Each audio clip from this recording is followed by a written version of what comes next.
मेहड़ मां सिंधियाना news network की reporter रज़ा अली सुमरो मौजूद। GDA PTI अवामी तहरीक कौमी अवामी तहरीक SUP शहरी ताद अमीन सियासी समाजी मजहबी धुरिन पारा न्याज अली बुरड़ो एडवोकेट नजीब महस मीर खान कोसो मुनवर जतोई हबीब हजूरी डॉक्टर अब्दुल हक अब्बासी शकील अतार सैयद फताह शाह हाफिज़ भुट्टो अमीन जगवाणी में मेहड़ शहर में बदमनी मंशात जुवा जे अडन खिलाफ़ नाए ॾींहुं बि एहतजाज मुज़ाहिरो कयो वियो ऐं घंटा घर चौक ते धरणो हयो वियो। जंहिं बाद मुज़ाहिरो मेहड़ प्रेस क्लब पहुतो। मुज़ाहिरे के अॻुवाण ख़िताब कंदे चयो त जदोजहद असांजी शरफ़ इन जे लाइ आहे त असीं मेहड़ जा माण्हू अमन चाहियूं था। असीं मेहड़ जा माण्हू चऊं था त मेहड़ में मंशात ज़्यादा फाश ज़्यादा जेका बुराई पुछड़ाई उहा ख़त्म थी।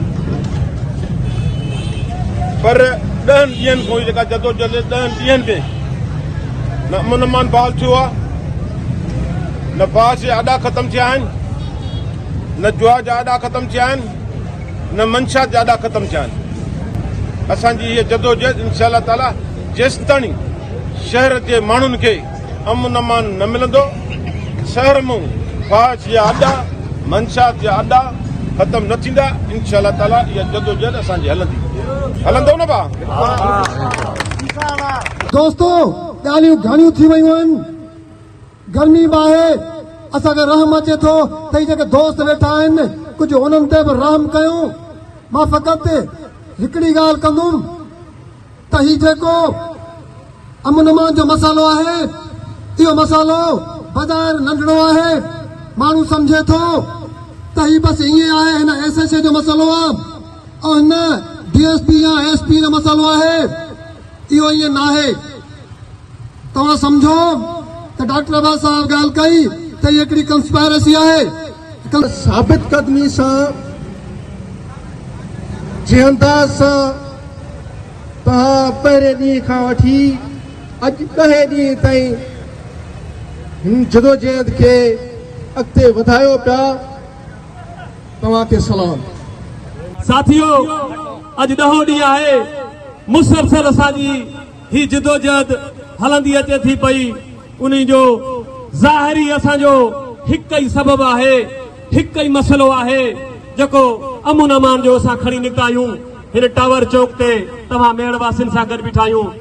दोस्तो, असां हिते बार बार इन शइ जी घुर कई आहे त खुदारा असांजे मेहड़ जे वापारियुनि खे, मेहड़ जे कारोबारियुनि खे, मेहड़ जे शहरनि खे तहफ़ुज़ खपे, अमन अमान खपे।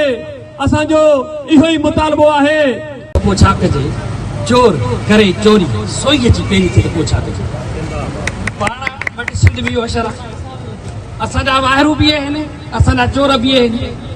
असुल हक़ीक़त आहे पाण हिन जे सिंध में रहूं था, इहा उहा सिंध आहे जंहिंमें पेट्रोल आहे, गैस आहे, कोयलो आहे, 4 ज़बरदस्त मौसम्स आहिनि। सॼी दुनिया में 2 हंधनि ते आहे, हिकिड़ो सिंध में आहे, हिकिड़ो ॿियो इलाइक़ो आहे, हुते आहे। 7 मिटीअ जा क़िस्म आहिनि, पत्थर आहिनि, वारी आहे टोटली।